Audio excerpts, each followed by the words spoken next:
So I'm going to go ahead and get started officially. My name is Cindy Simkus. I'm the Director of Enrollment Management here at the Knox School. And tonight we are focused on our visual and performing arts programs. So I have with me a couple of really great guests who can speak to this far better than I ever will be able to. I have with me Dr. Karyn Cernera Bush. Dr. Bush, as she is known here on campus, has been with us since 2016.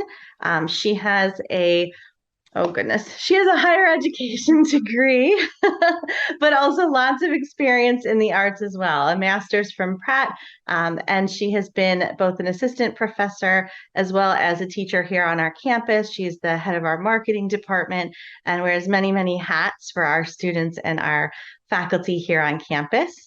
And then also with us, in addition to Dr. Bush, we also have with us Helen Chen, who is a senior with us this year, and Gertrude Kativi, who is a junior here with us this year. And I'm going to let them take a quick moment and just introduce themselves. So if Helen, you could get started, if you could tell me a little bit about yourself, how long you've been here at Knox, and maybe a favorite arts memory that you have. Hi, my name's Helen, and it's my third year at Knox. I've been taking art classes since like sophomore year, so I took a lot of visual art classes at Knox.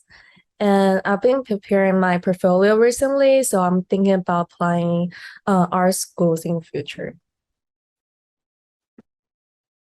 That's great. And Gertrude, if you could tell us a little bit about yourself and maybe a fond memory you have of the arts. Hello, my name is Gertrude. I'm a junior here. This is also my third year here at Knox. I got really into the arts last year when I joined the musical. That's the picture in the slide for the musical. This year, currently, I'm working in the play as well. And what is the play this year? It's called Light Up the Sky. It's a comedy. Okay, thank you. We're going to talk a little bit more with both Helen and Gertrude about their experiences in the arts, but I'm going to start by turning it over to Dr. Bush, and she's going to introduce our programs. Well, I just want to jump in there real quick and going back to our ambassadors who are here, they're both being very, very modest. They're very, very strong art students. I had Helen in class last year, and she's the vice president of our National Arts Honors Society. And I just love working with her, and I'm working with her on her portfolio right now. And Gertrude, who is in my class this term, which I'm thrilled to work with, she was actually the lead in the play. She ran the play, so she's being very modest there, but I'm sure she'll tell you a little bit more about that. But again, like Miss Simkins said, my name is Karyn Bush, and I'm the chair of the Visual and Performing Arts Department here. I'm a faculty member as well. My class that I'm teaching right now is an electronic illustration class, which is a digital art and design class, and it is one of the classes within our Beacon program, which means that students who take that class get to receive college credit. I've also taught AP studio art, and this year I'm very excited. For the first time, I'm going to be teaching our middle school art experience, which is just going to be a lot of fun.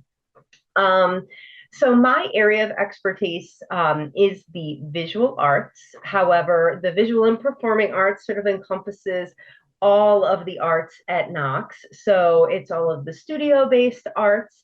It is also the theater and performing arts, which includes choir and music and drama classes, stagecraft, and so on. So that's my area that I'm responsible for. So all of the students that are involved in these classes, whether it is a required class or they're involved in extracurricular activities, they work through this visual and performing arts department that I and several faculty, very qualified faculty, are responsible for.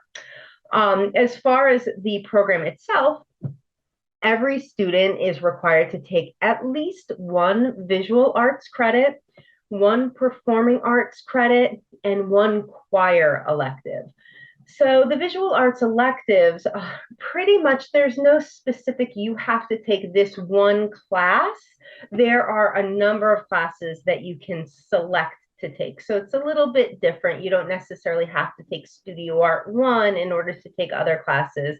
You're welcome to take Media Arts, which is like photography based and filmmaking classes. We've got Media Arts 1 and 2.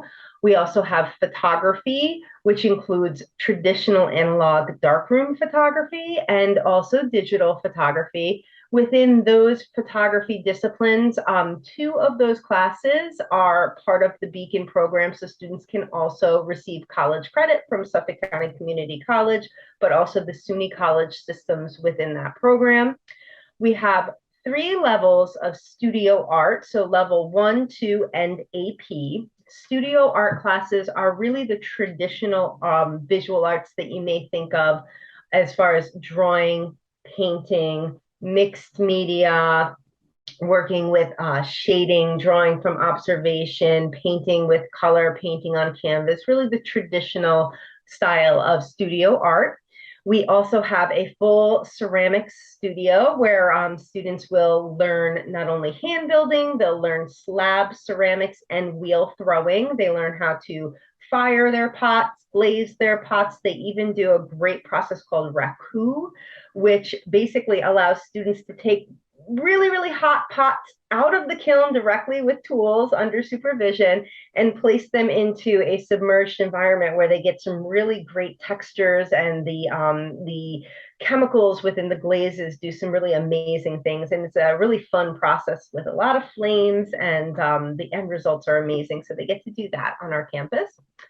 They could also take electronic illustration, which is my class, which we learn graphic design principles, working with Adobe Photoshop, Adobe Illustrator, and traditional industry compatible software programs that I actually use as a graphic designer. I've been a graphic designer for over 20 years, and we use them in the industry. So I teach them things that we will actually use as a profession.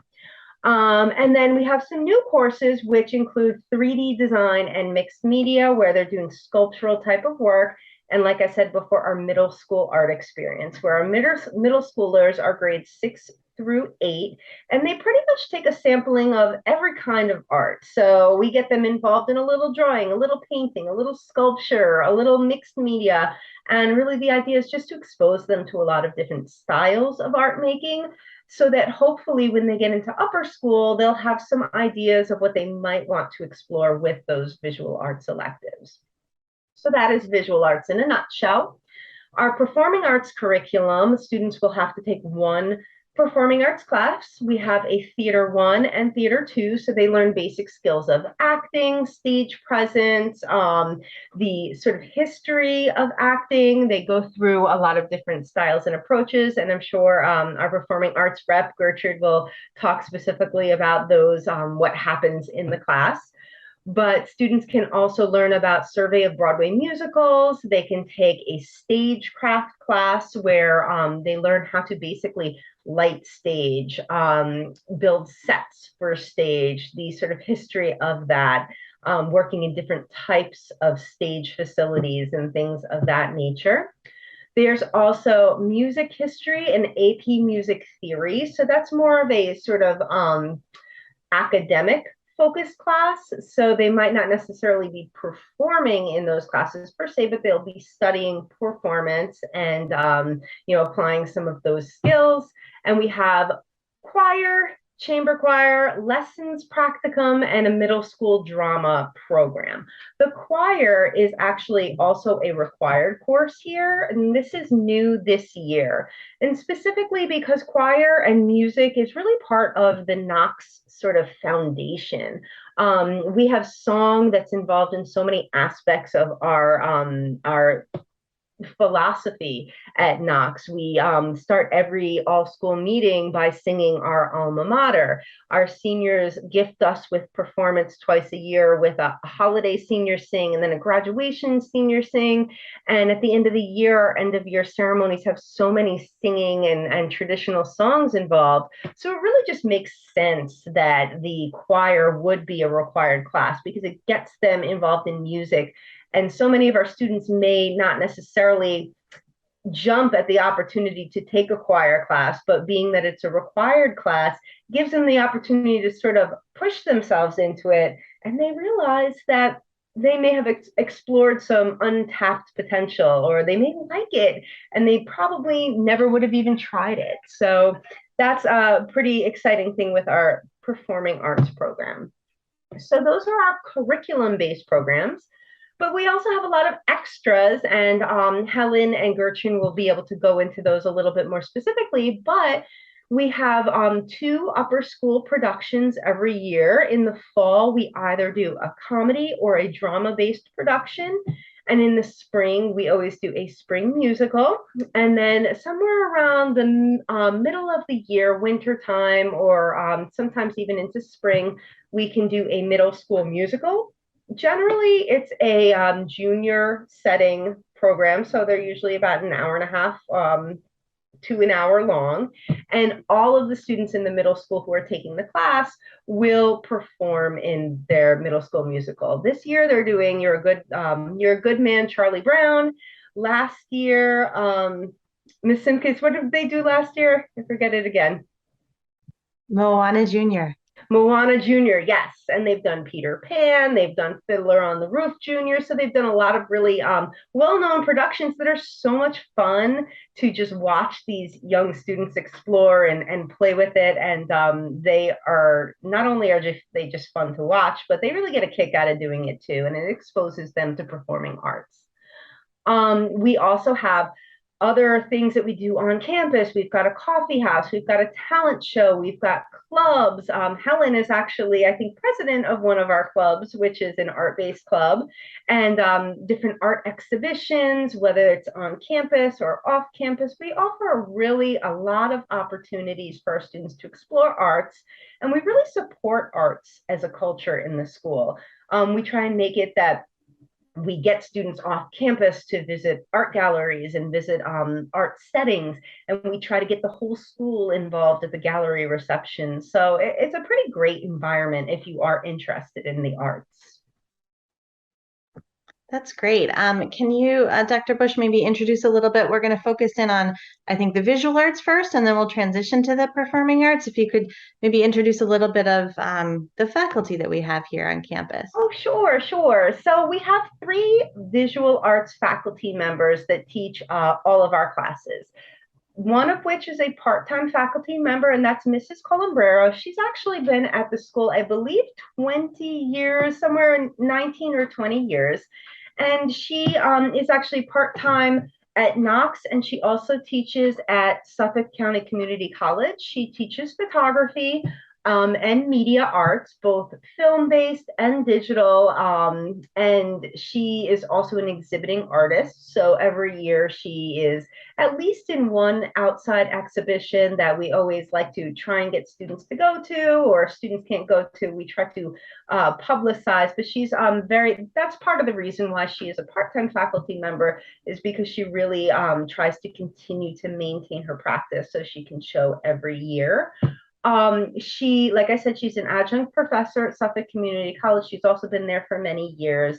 And she is our director of our Solarium Art Gallery at Houghton Hall.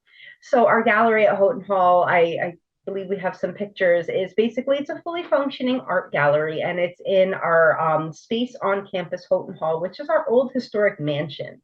And the solarium is really the sunroom, and it is the ideal space for an art gallery because it gets such beautiful natural light. It's got these gorgeous windows, and you can look at the art while you're looking over the Stony Brook Harbor. And it's really just a lovely space to go and be exposed to the arts and support our student artists. Ms. Colombrero also is a photojournalist, and she's a volunteer firefighter for the Nissaquag Fire Department. So she's pretty amazing. And then we have Professor E, or Mrs. Karyn Cernera Bush, and she is our newest member of the visual arts faculty. She joined in 2020.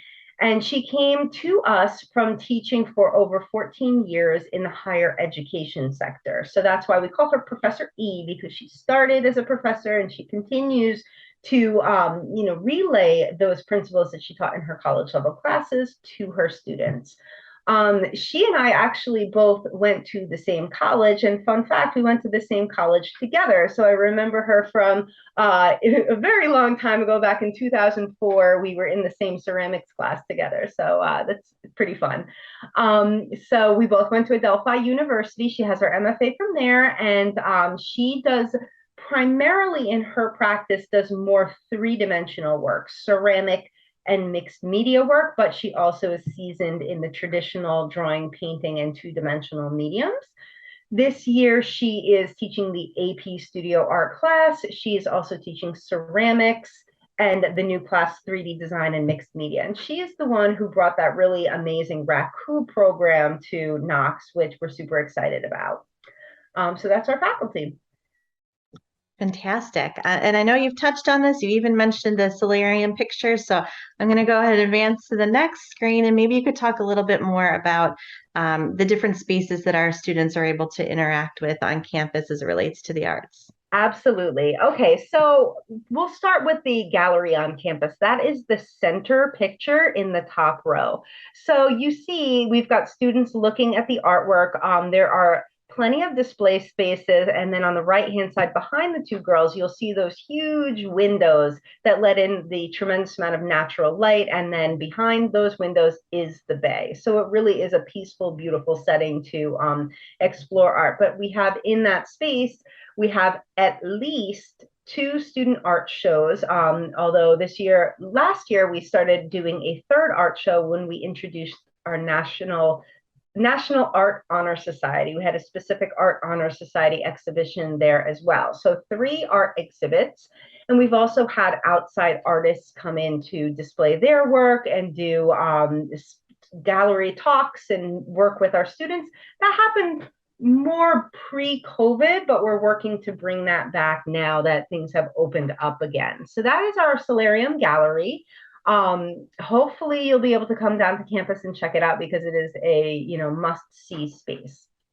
On the top left-hand side, that is where we teach our electronic illustration class, and that's our newest facility on campus. We've got 12 workstations there, computer workstations there, and they have the most up-to-date Adobe Creative Cloud that we work with, and that's actually me. If you see giving a lecture, we were doing a critique in class that day, and I believe Helen is in that class as well. We have a photography studio. You'll see a picture on the top right-hand side that has both a digital and darkroom. We are the only school around that still teaches darkroom, and you might ask why. And that is because, one, it's fun, and it offers a really unique perspective in the art making process, but it also offers that sort of historic element that how to get to where we are today. So we're really into hands-on learning at Knox. So working in the dark room and exposing film to light, exposing the paper, working with the chemicals, it really teaches students the foundation skills for photography. Not only does the work look different than a digital print would be, but it also has a history to it. So we really like to embrace that. So we also have a ceramic studio. Bottom left, you'll see a student working on the potter's wheel. In our space, in our digital design studio, you'll see Helen taking a picture of 3D graphic design work. And then more of our art spaces to the bottom right-hand side, ceramics and our studio art. Our studio is a very interesting space because a lot of our buildings are actually old converted barns. And the art studio is the upstairs portion of a converted barn. So it's got these peaked roofs and we've got these huge skylights that let in a tremendous amount of natural light. So it's the perfect place to paint and do drawing. And it's just a lovely space. It's very cozy. It's very comfortable. And if you're an art student, you can go up there and spend hours and not even realize that you're in a school. It's just a fun space that helps you be creative. So those are some of our visual art spaces on campus. Do we have performing art spaces or? I think we're going to stick to visual arts first, Okay. and let's maybe have some chance to hear from Helen. And I do have one more slide I'm going to pop up here, which is talking about not just arts on our campus, but arts in the community. And maybe Helen, I think you've been involved with some of these activities, so maybe you could speak a little bit to your experience in putting together a portfolio submission for an exhibition. Yeah, so I think it was last year. There was a Suffolk County Community College art competition. Then one of my drawings were selected. I went to the community college. Then I went to the art show. And one of my drawings were there, and it was really a good experience. And also Mrs. Sia was there, and I think it was also Anna was there. Yeah. And it was really good experience because that at that point I learned a lot of stuff from like outside of the school, and I have the chance to communicate with others outside of the school, so I can. It was really like good opportunity for me to learn some stuff like art related or like art major in the community college, so I can get like better understanding of that. Helen, can you tell us a little bit about some of the classes that you've taken on campus and some of the art I projects? took studio art. I took studio art 1 and studio art 2. It was with Professor E. So that drawing was also from her class. And I took electronic illustration last year with Dr. Bush. I'm also taking photo and AP art as well as ceramics this year. So I took a lot of like visual art courses. Yeah. And Helen, what have you given some thought into what you want to do when you leave Knox? I know you're a senior now. Is arts going to play a part in that role? Definitely. So I'm currently preparing my portfolio. Also, Dr. Bush helped me a lot. I have a lot of pieces that I might gonna use in my college applications. So I may choose like art related major in the future. And that's also the career I want to do probably in the future, like after college. Yeah. That's fantastic. Thank you, Helen, for sharing your experience. Dr. Bush, can you speak a little bit more about that portfolio building piece and, of course, our outcomes for our visual arts students in the past?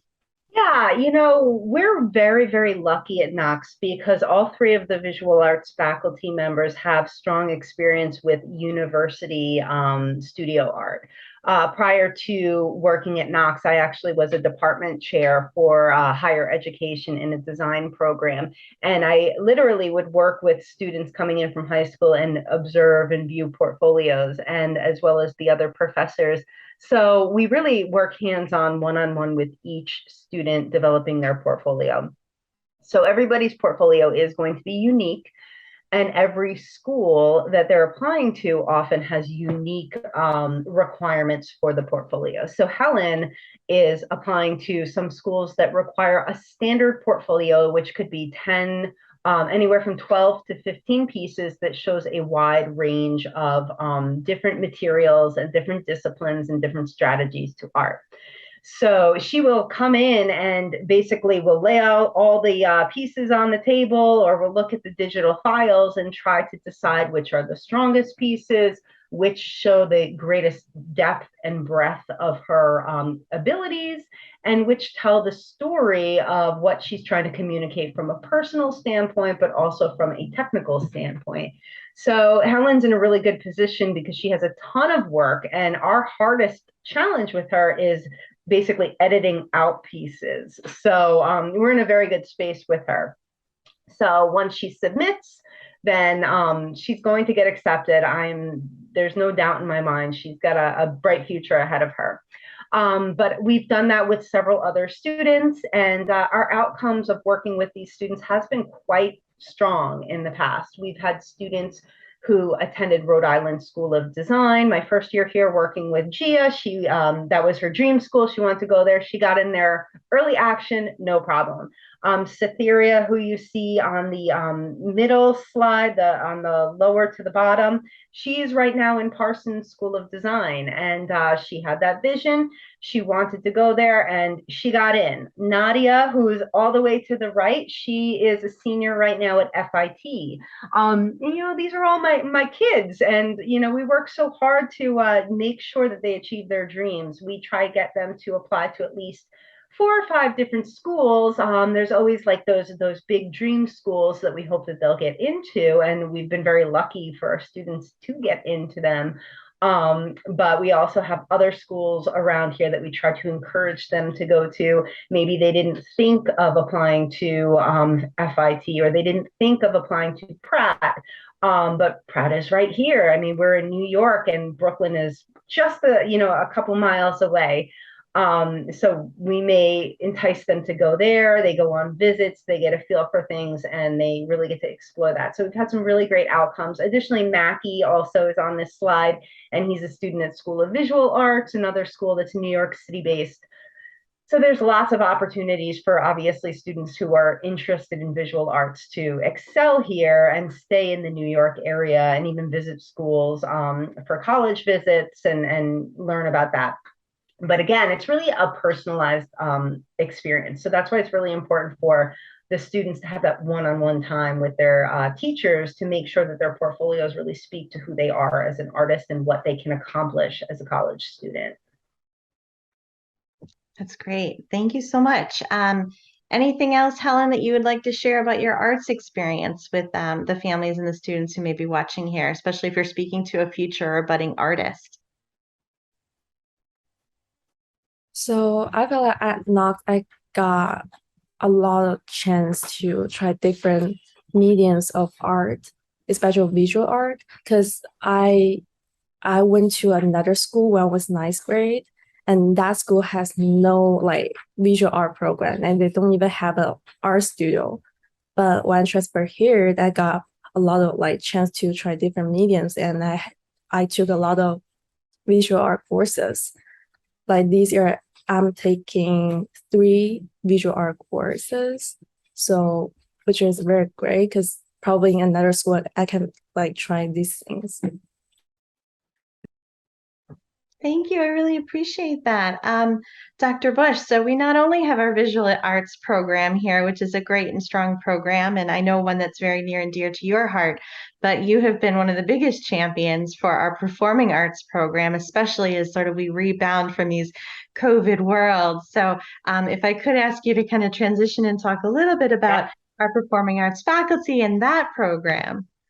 Well, I have to say that the COVID times were definitely challenging, but our performing arts students really rose to the occasion because they did a full production over Zoom when everyone was in quarantine. And I have to say that and the coffee house that they did over Zoom were really like the highlights during those times when we were sort of all apart. It really brought us together as a community, which is really challenging to do, but that's something that the arts really can do, is bring people together. So that's a pretty wonderful thing about that. But our performing arts faculty, we have 2 performing arts faculty. One is Mr. Michael Canestraro, and he's our newest member of the team. He joined here as a full-time faculty member this year. Prior to that, he was our theater director for our spring musical Sweet Charity, which our Gertrude was the lead in. And he comes to us with over 40 years experience teaching in the high school setting theater, and his background really is choreography, traditional Broadway musical style work. He has been in the industry for ages and just loves everything about it. He's got a costume collection that you wouldn't even imagine. His choreography is just phenomenal, and he really helps to take these kids to that next level. Yeah, so he's got an impressive record. His background and his education is at Long Island University, and he's also a certified New York State teacher in drama arts and performing arts.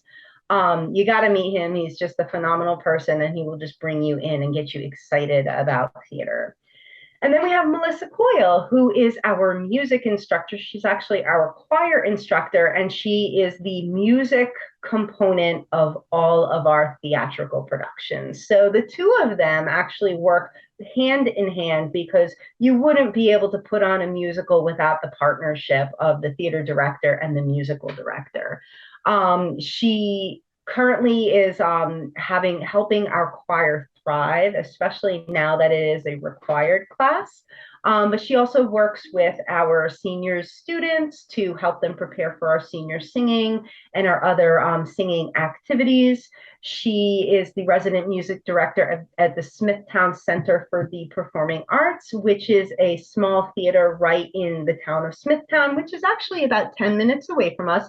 She's also the music director for the Performing Arts Department at Five Towns College, which is about 30 minutes away from us, and they've got a phenomenal performing arts program too. So she's a part-time faculty member at Knox because she's so involved with community activities, and that is really wonderful because she offers that perspective and tries to draw our students out into the community and offer opportunities outside of the school.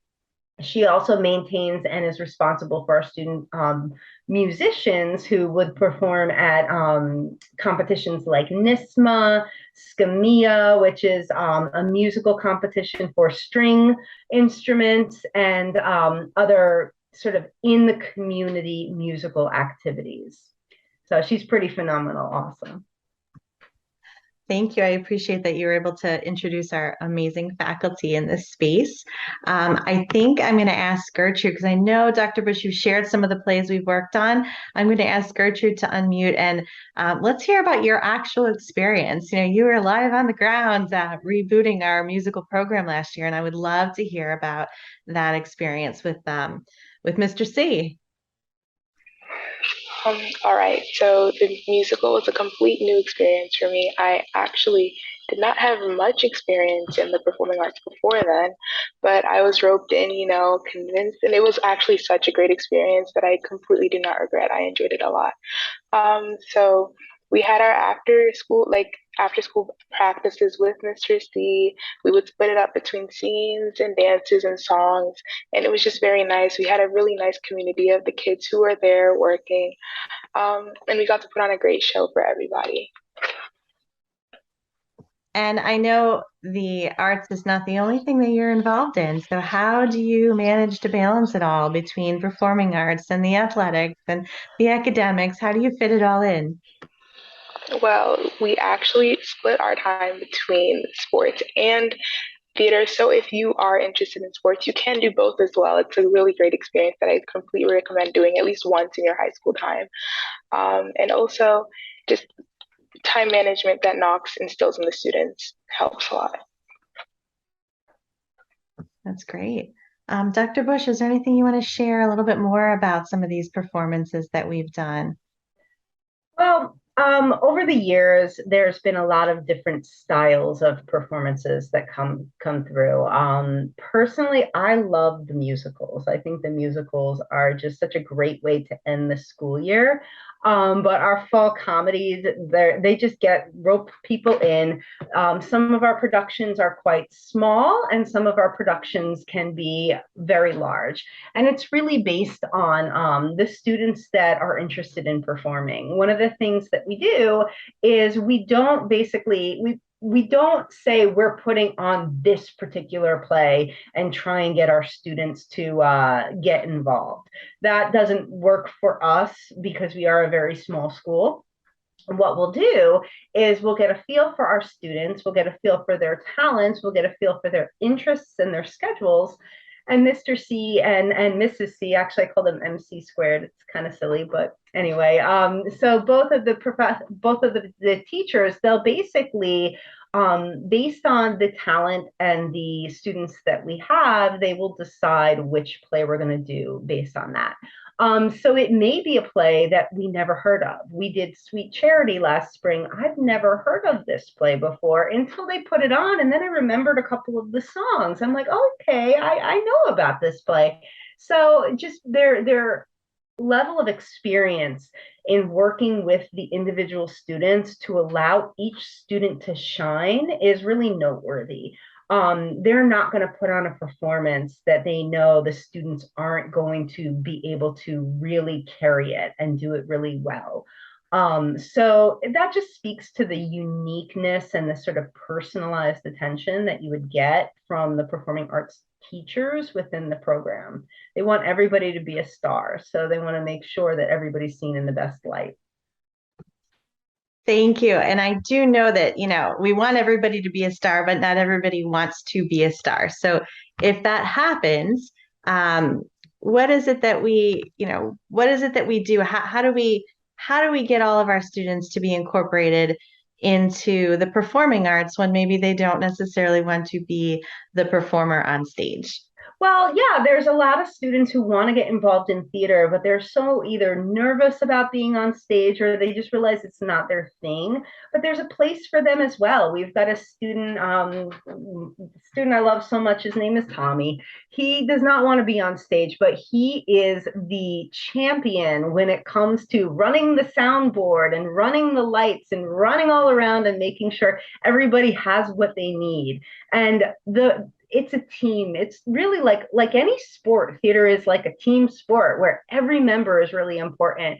So I think about him making sure that the morale is up, making sure that the lights are looking good, making sure that everybody's on time, making sure that the theater director and the music director have what they need. Somebody like that's amazing. We also have students that need to move the sets around during the scene changes. So there are backstage crew. We would not be able to have a performance without a crew. And students who are not involved in being on stage or want to be on stage, they can be on crew and be just as important to the show as any of the actors. So there's a lot of opportunity. I know Helen is a visual artist. She's not necessarily a performing artist, but she was part of the National Art Honor Society, where we helped to paint the sets last year for the production. So everybody can get involved, even if it is a small level of involvement. It's super important. Like they say, there are no small actors. There are no small actors. It's just everybody is important. And I know I got that quote wrong, but that's okay. No small parts, right? No small parts. Yeah, so village, right? Everybody is involved to make this. Everybody plays their role, and it's a really valuable thing. I mean, even somebody to just help with costume changes and keeping things organized. It's really important. That's great. And for those of us who are performers who love to be on stage, we not only have these, official, formal fall, spring events, but there's lots of other things that happen. And I'm going to put Gertrude back on again. Can you talk about some of these other really, sort of special, somewhat intimate type activities that we have for our student performers who are looking for more opportunities on stage? All right. So every year we do have a coffee house and tea house, which are like little talent shows that we do throughout the year. They're very cozy and homely and just give a nice family feel to them. You can sign up and do performance. I know I've done a couple in my time here at Knox, and it's just a really lovely experience. So yeah. Yeah, there's that. There's definitely the coffee and tea house, which more like acoustic cafe, gives people the opportunity to sort of try something, go up there, do one song, or support somebody to do one song. But then we also have our big talent show at the end of the year, right? We've got the thing called Space. Yes, we do have Space. It's definitely a broad. I've seen people play the flute, from people doing their own skits to people doing comedies. It's just a really big thing at the end of the year where people can just share what they like to make on the side and just put it out there for everyone to see. And it's a really great experience for everyone. Even people who normally you wouldn't expect to go up on stage and perform, they love to go up there during those events. It's like after seeing people they are friends with do something that makes everyone laugh or makes everyone feel good, they want to join that as well. Absolutely. And even with beyond these performances, we also have some club activities that often happen. Dr. Bush, you want to talk about some of the clubs that we've had in the arts spaces over the years? Yeah, absolutely. Well, maybe also Helen can speak about it as well, but we have had fine art clubs in the past. We have a music club right now, and our clubs get involved in, obviously on a weekly basis, they get involved in, meeting and exploring that craft, exploring that artistry, but they also get involved in community service activities and also school service activities like preparing for our multicultural international festival and other activities on campus. But Helen, you want to talk about the club that you're working on right now? Yeah, so I am running an art and fashion club with Professor E. So we basically combine art club and fashion club. So we combine these two clubs together into one. So we are doing a bracelet sale right now just to do fundraising for Puerto Rico and Florida. Yeah, and we're also doing some like art related project, like we're thinking about probably we can do some collaboration with the National Art Honor Society. Probably we can do something together, yeah, for the school community. Yes. In the National Art Honor Society, we started it for the first year last year, and we started a little bit late, so we didn't get an opportunity to raise as much funds as we would have liked to. But our big goal this year is we're trying to raise enough funds so that we can do a mural project with this organization, this nonprofit organization called Splashes of Hope. And basically what they do is they bring out artists that would work with communities like the National Art Honor Society to build murals or paint murals that will be installed in community spaces like children's hospitals, veterans center, cancer research centers, and other community spaces in need. That basically their concept is they want to bring some sort of hope, some sort of bright light during a challenging time. So they build murals within the community. So that's our big goal for the year. And I think that we will get enough money to make that happen. But some other things that the clubs get involved in, like I said before, we have an international fair where we always do a fashion show every year, international fashions, and our fashion club has been involved in that. We also have traditional activities, one specifically called Gym Night, which Gym Night is basically a whole week of preparation and then one big activity, school-wide activity that we put on events and relay races and skits and all sorts of things. And art is actually a component of that night. So our visual arts students will paint big signs and paint murals. And again, it's another way to allow art to show just as strongly as any other component within the school community. So yeah, like I said, art is part of everything we do at Knox, or at least I try to make it become part of everything we do. Thank you. I really appreciate that. And I know we covered a lot of material tonight. So I think I'm going to close by opening up the chat. If anyone on the call tonight would like to use the chat to ask any questions, if there's anything else that you want us to cover tonight, I'll allow a few more minutes for the chat to open and we'll take it from there. You know what we didn't talk about? We didn't talk about field trips. You didn't talk. All right. Well, why don't you talk about the field trips? In case anybody is writing any notes, it'll give them a second to sort of collect their thoughts. And again, once COVID hit, we were restricted in a way, but prior to that, we would try to bring our art department out to New York City galleries and different field trips during the year. We try to do a big art department field trip every year.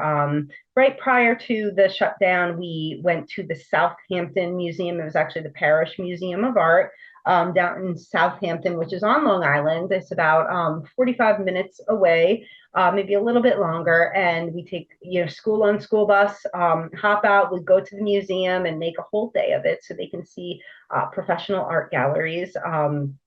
So we did that space a couple of years ago, but prior to that, we would do trips to the Museum of Modern Art, the Met Museum. Every year, Miss C, the photography teacher, she would love to take the students on a shooting expedition, and we would go to the High Line, which is in the Chelsea district of New York City, and they would go on a shoot. It's an outdoor park. If you've never heard of it, it's basically a park built on a train trestle that's no longer in use. And it's a really great space for photography, but it's also right in the Chelsea Art District. So you would go to the High Line, but you could also go to all the galleries that are, well, not all of them because there are like hundreds of them, but you'd go to a handful of galleries when you're in there, have lunch, and really just make it a cultural experience. Additionally, in the past, we've taken students on field trips to Broadway plays, to the opera, to other musicals and plays, whether it's in New York City or even at the John Engelman Theater, which is in the village of Northport, which is just a few towns away. We took our whole school to see A Gentleman's Guide to Love and Murder, and that was a really fun trip. So again, we're in New York. New York is the hub for art, and we really try and get our students out of the building as much as possible. It has been challenging the past few years, but we're really trying to get them exposed to as much art as possible, whether it's fine art or performing arts or music. So that's really important to us as well. Thank you. And thank you for remembering that important topic, because it isn't just about what happens on our campus, but it's what happens outside our campus that we can learn from too. So I think at this point, I'm going to close the chat, and I'm going to thank all of you for your time tonight. I really do appreciate it. I think we had such an exhaustive conversation that we've run out of questions. So I really do appreciate your time, Dr. Bush, Helen, Gertrude. I know you guys have to get back to studying for the night. Thank you for donating your time to the admissions effort, and also to the folks who were able to join us tonight. And I really do appreciate it. So everybody have a great night. Good night.